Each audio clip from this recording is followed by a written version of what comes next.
Hey, yo, everyone, Andrew here, bringing you another video, and today we're going to be doing, yet again, my comic load for the week. I apologize getting this up later than usual. I had to work this weekend, which kind of worked out because we had a couple of people on vacation, and after this week of work, I am going on vacation, which is awesome. My wife and I want to get one more hoorah of something out before our second born is coming. So I'm going to take it as an opportunity to rest, relax. I'm going to get that timeline video done for you guys and throw it up on Patreon. And got a lot of good, fun stuff planned. In particular, I went to GameStop today and I got Octopath Traveler. So I'm going to be playing the shit out of this. Hopefully I get to play a little bit of it tonight. We'll see. And I also picked up brand new amiibos, the Pearl and Marina.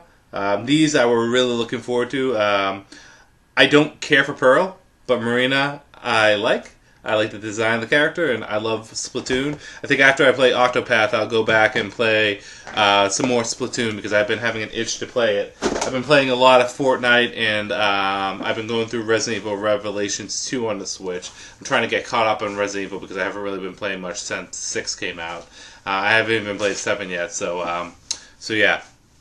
So anyways, not much new going on other than that. I did get a new phone. I got a iPhone X with Vegeta in the background.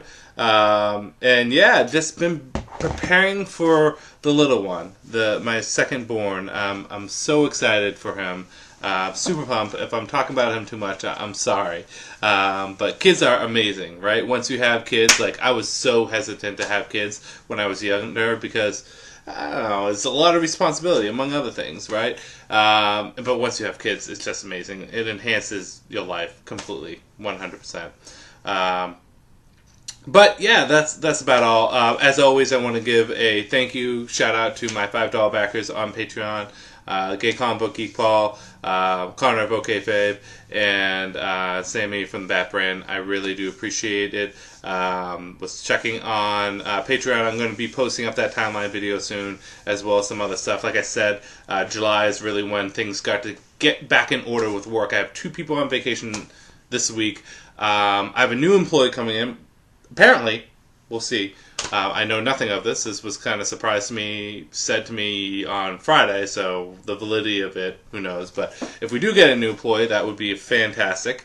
But we just need to get all these vacations out of the way for things to be, like, easier. I've also tried the best I can to start losing weight. And I don't know if it shows at all or not. I'm trying, right? I've been recording my weight for the past couple weeks or a couple days. Not weeks, days. And I've changed up my diet. I've included, I think I talked about this, I included a lot more tofu, a lot more fruit. I've stepped back. I'm having less heavy dinners. I find that when I eat dinner, I eat a lot of dinner, and it makes me tired. And in addition to that, overall, I think it's just a bad idea. And of course, I'm getting a text message from my wife. She's getting lunch right now. It's 2 o'clock, so hey, whatever.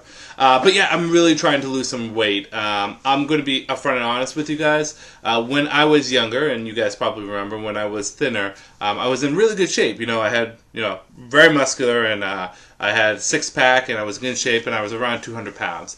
A few months ago, I weighed myself, I was at 240, and since then, I really started trying to evaluate what was the best way to tackle things. Not a few months ago, but about a month or 2 ago. I guess a few months ago.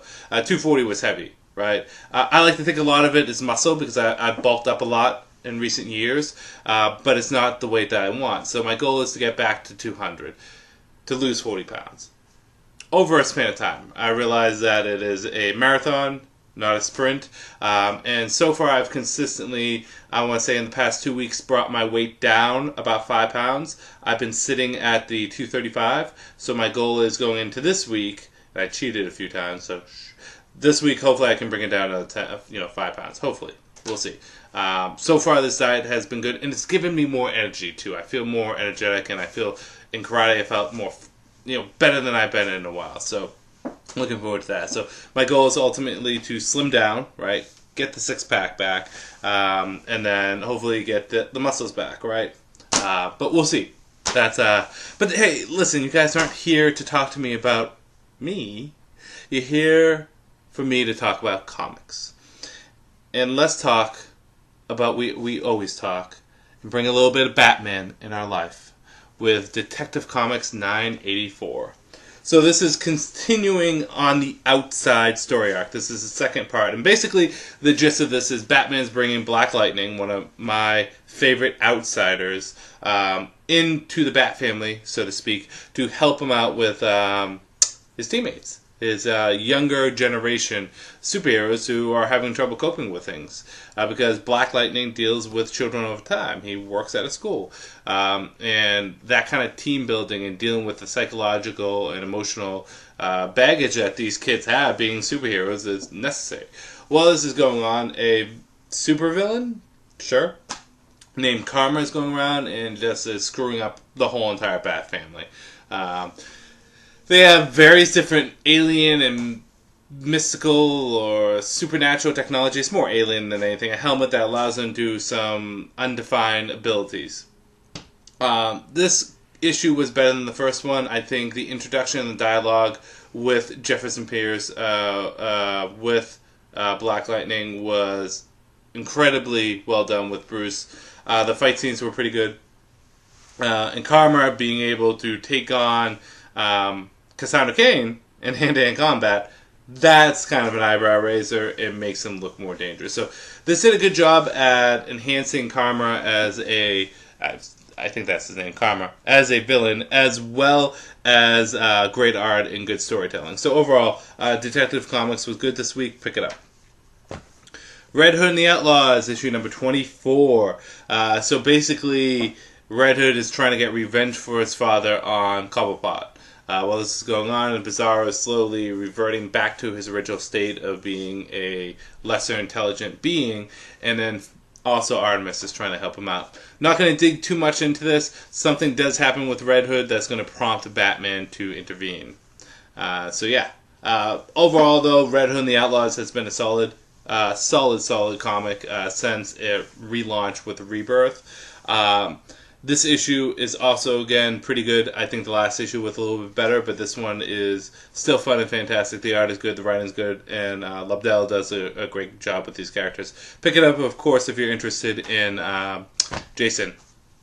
Sideways, issue number 6. So this is dealing with Sideways' mother, who is trying the best she can to understand her son and to really figure out what's going on with him. And something interesting happens to her, and more importantly, what happens to her is pretty darn important.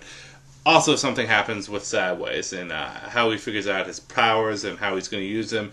And this is a pretty pivotal turning point for the character, because how this issue ends is going to really set up how the tone of the comic is going to go forward. Sideways has been one of the best comics out of the new age of heroes or the DC Meta line. It has really done a good job at dragging me in with great art, with great storytelling, and great pacing. So pick it up. Next is Titans issue number 3, number 23, which might as well be issue number 1, but I like the fact that it's issue number 23. Basically, this is the new Titans team that has been sanctioned by the Justice League, with Donna Troy, Dick Grayson, Ms. Martian, Beast Boy, Raven, and Steel's niece, Natasha, who I think goes by the name Steel. Let me double check, because they do a little profile of each character. I forget what her code name technically is now. But basically they are out there taking on metahuman threats that are created by the leaking energy of the Source Wall. And by doing so, they are kind of the Justice League's cleanup crew. Let's be honest here, the Justice League is the one that caused the problem, so they're there to clean it up. Steel. She goes by the name Steel. This has some character conflict in here. Ms. Martian is not 100% trusted by the Titans team, in particular by Dick Grayson, by Nightwing. Has some pretty good art and some good action. It's a good first issue for this team. I don't think it did as much to grab me as I wanted it to, but I still enjoyed it. So I think this is a fresh new start and a great jumping on point for Titans fans or anyone that wants to get back in the book. Another DC Metal book, which is Immortal Man, which I haven't... Immortal Men, sorry, plural. Which I haven't really talked too much about. Because I feel as though this and The Unexpected are the most all over the place books. They didn't grab me as much as other ones did, although I'm behind on Brimstone. But there's just so many characters going on in each book that it's hard to really focus in on any which one. Issue number 4 does a good job of explaining some more of the characters for me to get to know the characters. And more importantly, there's some really good action in this and some really good consequences. And Caden, I believe his name is. Caden, we learn more about his power to absorb memories and abilities from other people. It's taken 4 issues, but I'm finally starting to like Immortal Man a lot. I recommend maybe going back and picking up the 4 issues. You know what? Wait until my issue number 5 review to really commit to this. We'll see how 5 goes. But issue number 4 was really fun. The art is good. The writing is good. And we're starting to get a little bit more about the lore and the mythos behind the Immortal Man. Suicide Squad, issue number 44. This is a solid read through and through. Basically, Batman and Deadshot are going to save Deadshot's daughter from Cobra. And all this craziness and trouble ensues. This is just a fun, rip-roaring adventure with 2 characters that are opposites of each other, and they work really well being foils to each other. Really fun, really, really fun. Pick it up. Suicide Squad, solid read. And next we're coming on to Hawkman, issue number 2. Basically, Hawkman is jumping back and forth through the present and the past.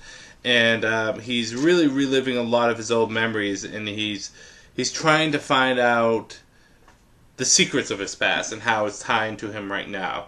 I don't want to reveal too much other than that, but Hawkman has been, so far in the first 2 issues, been a fun, rip-roaring adventure with a lot of great art in it, and I think good pacing and good storytelling. Highly recommend picking this up.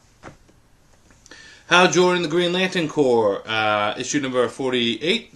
Basically, the team is getting together with all their allies to take on the Dark Stars in the climactic battle between good and evil. And basically, Hal Jordan has been tasked by John Stewart to cut the head off of the Dark Stars, which would be the Controllers.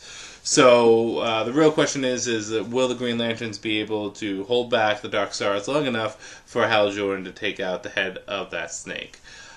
This, again, has been one of the most consistently well-written books of the Rebirth era, and it's definitely something I recommend picking up. I love the art in this. I love the action. I love the characters. I love everything. There's one moment where Hector Hammond is warping them through various different realities, and you see General Zod in a bathing suit. They're at a birthday party, a baseball game, at a bathing suit, at the beach, and it's just funny to see Zod in the bathing suit. It's funny to see a lot of them in it. Solid read through and through. Flash War, issue number 4. Part 4, issue number 50. This is a big climactic issue for the Flash. Basically, Wally and him finally finish their battle with each other and their battle with the Zoom, and they kind of come to terms with where they are and their lives and what it means to be a Flash, and not only to be a Flash, but the responsibilities of being the Flash to your family, to your friends, and to, reality itself. A few things important happen in this. One particularly important trait that Flash has as his superpower has been taken away from him, right? He still has super speed, right? But one of his abilities that he can use with super speed is gone. And 2, an old Flash character comes back, which raises a lot of questions about the New 52.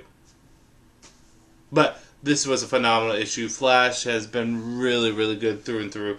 And Barry, and I was thinking this because I have my definitive list of superheroes, right? 1, 2, 3, 4, and you can tell at the top is Batman, Wonder Woman, Superman, Dick Grayson. Then towards the middle are like Aquaman, Green Lantern, Flash. Green Lantern, Hal Jordan, I've always had over Barry, but I'm starting to love Barry more and more as things go on. And then he's becoming one of my favorite superheroes because of how awesome he is, his powers, his look, how well written he is. Flash is just amazing. Issue number 50 of Wonder Woman. Might as well call this issue number 50 of Jason, because this focuses so much on Wonder Woman's brother. The final battle between the Dark Gods, and it is, of anything, Jason who ultimately makes the sacrifice and makes the choice to take out the Dark Gods in an interesting way. This is not the end of Jason, so I don't want you to think I'm spoiling something like he sacrifices himself and he's going to die.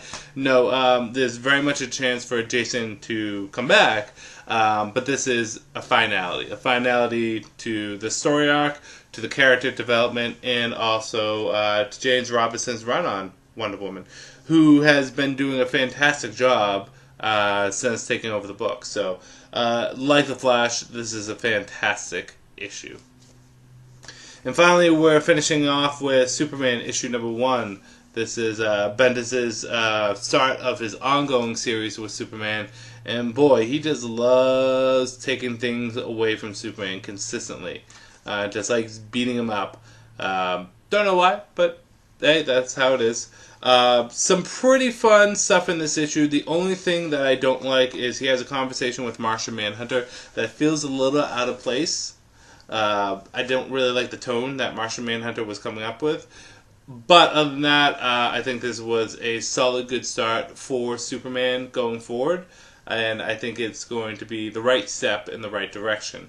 Because, not saying Superman was written badly beforehand, Tameshi's run was fantastic. It was family, it was everything. But this is, I think, going back to a lot of what the roots of the character is, too. And it's sad to see that Lois and John are kind of sidelined for now. They're not gone. They're just sidelined. But and as much as I would like them to be part of this, because they're such an integral part to what Superman is now, they're as much Superman as the Cape, right? You can't have Superman, you can't have Lois without Clark without Lois. I think it's kind of cool that you're tearing him down and you're kind of rebuilding him and then bringing all those elements back. And saying that, my favorite comics this week and my pick of the week goes to Flash issue number 50. Flash War was really fun and it delivered. It just outright delivered.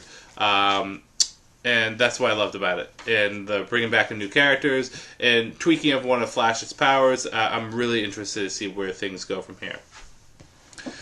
So with that said, I'm going to end this video here. This is Andrew saying peace out for now.